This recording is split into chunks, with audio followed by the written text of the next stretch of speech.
Hey cousins, in this video we are making sweet cornbread. This was originally uploaded in 2018. Now here's a tip. If you don't want it sweet, just omit the sugar. Alright, let's get to the recipe.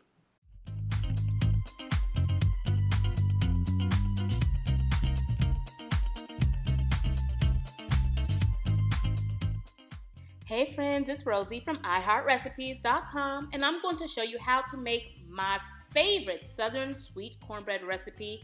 I shared this many moons ago, but I did change a couple of ingredients, so let's get right to it. So you're going to need some all-purpose flour. You'll also need some yellow cornmeal. Now if you remember this recipe like over 5 years ago, I added white cornmeal. Right now I'm using yellow. I just added in some granulated sugar as well as brown sugar. FYI, you can use yellow or white cornmeal. I know someone's going to ask me, so yes, you can use either. And now we're going to mix everything until it is well combined. Now I'm going to add in some baking powder as well as some salt.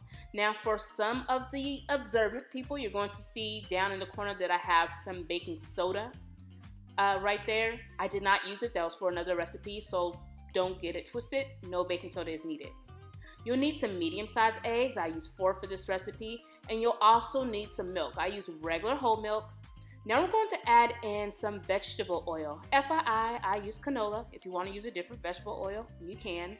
And we're going to add butter. Lots of butter, actually. So now we are going to just mix everything until it is nice and well combined. And I had a little brown sugar lump there that I'm trying to get out. Once the batter is nice and smooth, or smooth like this is great, we're going to pour it in a 9x13.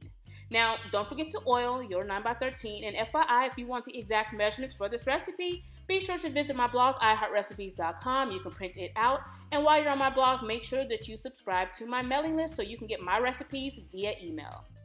And now we're going to let this bake in the oven. Now, my oven is on 350. I'm going to let it bake for about 35 to 40 minutes.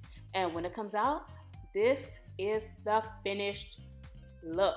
Now y'all, you know I have to show you how moist it is. Look at that. Definitely give it a try. And again, if you want the recipe, head over to my blog, iHeartRecipes.com. Thanks for watching.